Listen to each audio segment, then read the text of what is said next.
Yo, balik lagi sama gue di channel Bertin dan dia. Pada kesempatan kali ini ya gue akan mengupdate untuk Bitcoin, teman-teman. Jadi hari ini pure kita akan bahas Bitcoin, mungkin altcoinnya akan terpisah gitu ya. Jadi kemarin juga sudah saya ada update untuk Ondo, AAV sama ENA gitu ya. Jadi mungkin buat teman-teman yang mau lihat altcoin bisa coba tonton di video kemarin. So hari ini kita akan lebih fokus ke Bitcoin dulu, dan nanti altcoin akan saya bikin terpisah seperti ini. Kita lihat untuk market hari ini, Fear and Greed Index mengalami kenaikan sedikit ke area 65, masuk lagi ke area greed, teman-teman. Dan ya disusul juga dengan market yang mulai recover. Ya tentunya ketika adanya shifting atau kenaikan ya, peningkatan Fear and Greed Index dari netral ke greed kembali ya, of course pasti akan diiringi juga dengan adanya bounce atau kenaikan harga di market. Oke. Dan yang perlu dinotis ya untuk posisi saat ini adalah, ini sebenarnya kemarin juga sudah saya update ya di video altcoin, walaupun sekilas aja. Di sini ada liquidation heat map, kita lihat untuk 24 jam terakhir. Di sini ada order yang tebal, teman-teman. Ini di sini. Ini di sekitar area $66.000. Itu ada liquidation leverage sekitar 91,7 million US dollar, teman-teman. Jadi bisa aja market akan visit ke level area tersebut untuk sekedar ngejemput aja gitu ya. Minimal kalau kita lihat seperti satu week gitu ya, satu minggunya sebentar ya, kita lihat ini ada yang cukup tebal, bahkan di area bawah ya, di sekitar 64.181 dolar. Di sini ada sekitar liquidationnya itu 698,2 million US dollar, teman-teman. Ya jadi sekali lagi bisa diperhatikan ketika memang market turun ya, mungkin akan visit area 66.000, 64.000 dolar. Ya dimana di situ ada beberapa order yang cukup tebal ya, yang bisa aja dijemput sama market. Kemudian kita sebelum bahas untuk Bitcoinnya ya, untuk news event yang penting di minggu ini ya, di sini ada S&P Global Service PMI sama New Home Sales sekitar jam 9 malam itu di tanggal 23 April. Kemudian di tanggal 24 April ini ada Durable Good Order, Good Oil Inventory ya, sekitar jam setengah 8 sama jam setengah 10 malam. Kemudian di 25 April ini ada GDP ya, kuartal 1 sama Initial Jobless Claim sekitar jam setengah 8 malam. Dan di tanggal 26 ini ada Core PCE ya, setengah 8 malam juga. Jadi bisa di prepare, teman-teman. Ini PCE ini cukup penting bisa dibilang, karena salah satu indikator menjadi acuan untuk The Fed.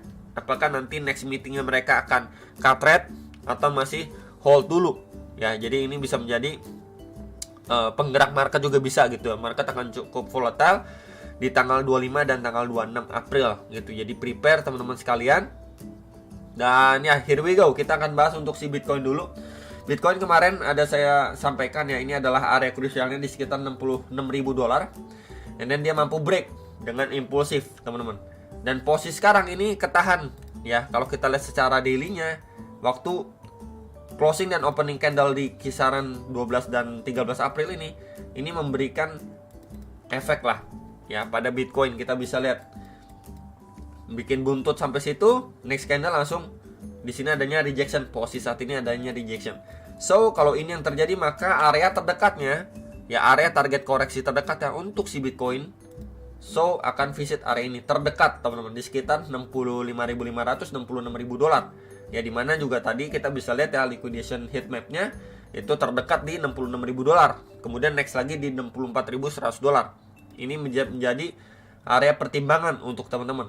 Ya dia udah mampu break impulsif, tinggal kita lihat apakah ketika retest ini kuat atau malah dibablas, teman-teman, turun sampai 64.100 dolar untuk menjemput yang tadi sudah saya sampaikan gitu ya, secara daily.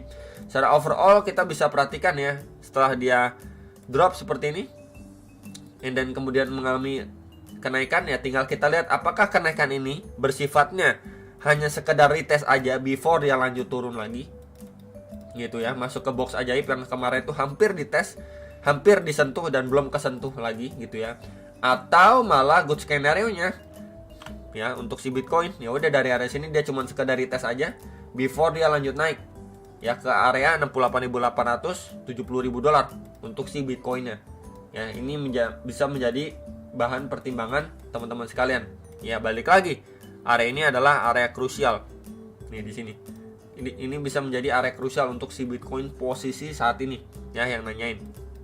Kemudian kalau kita lihat juga secara time frame 1 jam, ini pembahasan terakhir ya, di 2 hari yang lalu. Bitcoin ini kalau kita lihat secara time frame 1 jamnya terbentuk seperti head and shoulder dengan area neckline-nya, teman-teman. Ya, once dia udah breakdown, retest, ya maybe untuk lanjut turun ngejar area di main bawah ini di sekitar 63.800 dolar. Cuman dia sampai di sekitar 64.300 dolar aja nih. Ya, jadi dropnya cuma sampai situ, kemudian bounce back lagi, mantul. Ya, bahkan area lapis atasnya kita bisa perhatikan bersama-sama, ini juga sudah ini sempat mendapatkan reaksi ya di 66.400-an, sempat dapat reaksi tapi cuma sekedar retest ya terhadap EMA21 time frame 1 jamnya. Kemudian dia berangsur melanjutkan penguatannya.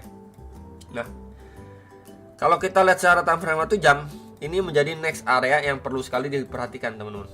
Nah, ya, karena kenapa time frame 1 jam kita bisa lihat lebih jelas lagi. Ini terakhir kali di testing, kemudian red candle besar datang nih pada 13 April 2024. Ya, kita bisa lihat nih, 2 red candle datang nih.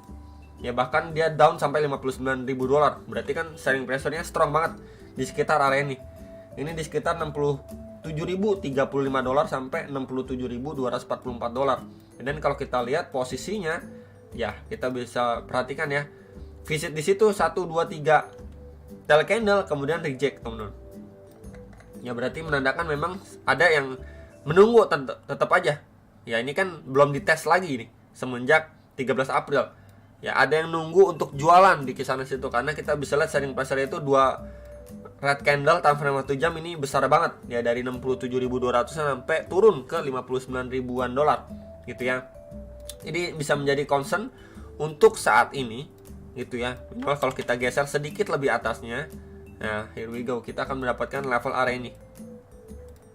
Oke, terakhir kali di testing sebelum dia lanjut turun. Ini di sekitar 67.727 sampai 68.000 dolar. Ya, jadi ini adalah area terdekat. Secara hourly, yang nanyain secara hourly-nya bagaimana, ini menjadi 2 area resisten terdekat. Ya, kita bisa lihat lebih detail. Minimal kalau kita tampilkan secara time frame 4 jam, kita back dulu. Time frame 4 jam. Ya. Di sini akan coba saya markingin.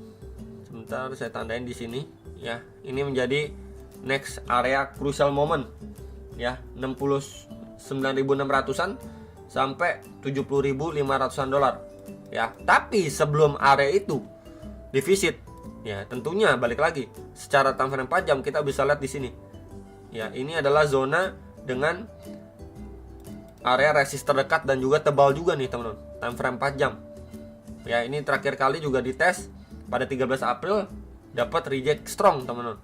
Ya, jadi ini zonasi yang tadi kita lihat secara detail secara time frame 1 jamnya. Minimal kalau gambaran untuk time frame 4 jamnya seperti ini, gitu ya. Jadi ketika memang harga ini belum mampu break, gitu ya, dia kan berproses nih, teman-teman. Ya, berproses di sini, belum mampu break, dia koreksi dulu. Koreksi kemana, bro? Kan kurang lebih seperti itu pertanyaannya. Kita coba lihat di area sini, teman-teman.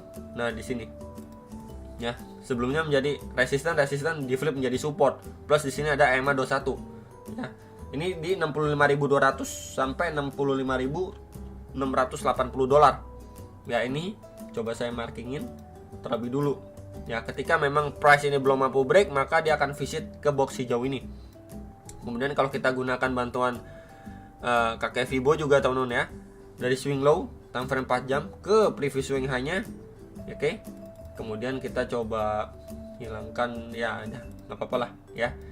Ketika area itu terbreakdown, maka kita bisa visit atau retest kembali ke zona area ini, teman-teman.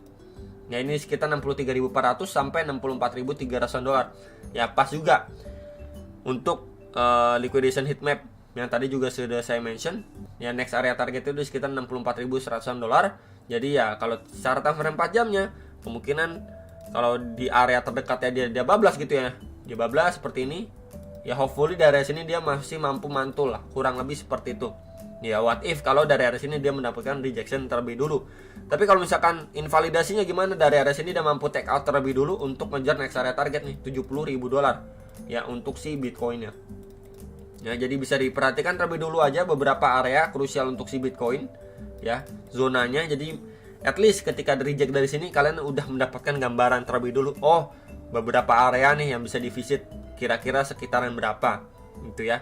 Tapi kalau misalkan area kedua juga jebol ya, next area berapa bro yang bisa diperhatikan? Sebentar. Nah, ini ya. Next area ini cukup lebar di Fibo retracement 0,7 sampai 0,6-nya di sekitar 61.200 sampai 62.500 dolar.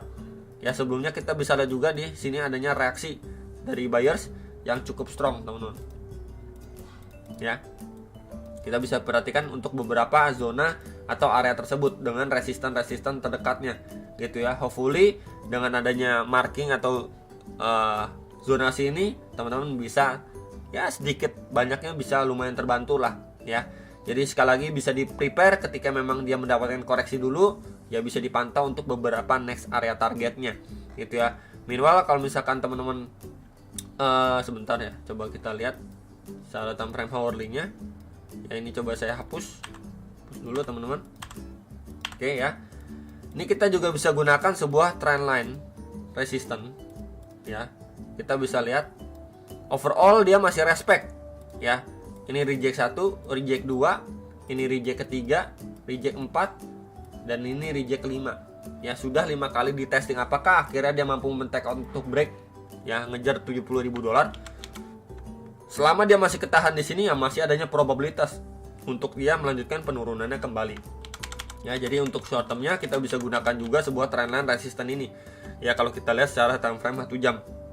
Karena sudah 5 kali dites dan dia cukup respect. Coba kalau saya hubungkan lagi ke area sini, oh ini. Ya, ini juga masih dapat nih teman-teman. Bahkan ini sebelumnya juga sempat di testing nih. Ya, kalau ditambah sama area ini ya udah 6 kali di testing dan respect dia ya terhadap trendline resistance ini. Tinggal kita lihat aja apakah mampu di take out atau malah dia endorsor teman-teman. Ya, key levelnya untuk saat ini adalah kembali ya zona terdekat itu di bawah ini. Ya, di sekitar level 65.900 sampai 66.500 dolar. Kalau zona ini sebelumnya menjadi resisten ya, become support ini dibablas turun sama Bitcoin, maka kalau kita lihat ya di sini next area demand-nya untuk si Bitcoin box orange ya di 64.300-an sampai 65.000 dolar. Ya, jadi palingan itu yang bisa menjadi concern untuk kita saat ini. Ya, hopefully teman-teman bisa terbantu juga lah ya. Jadi palingan itu yang bisa saya update untuk teman-teman sekalian. Hopefully bisa terbantu. Sampai jumpa untuk next video. Salam profit.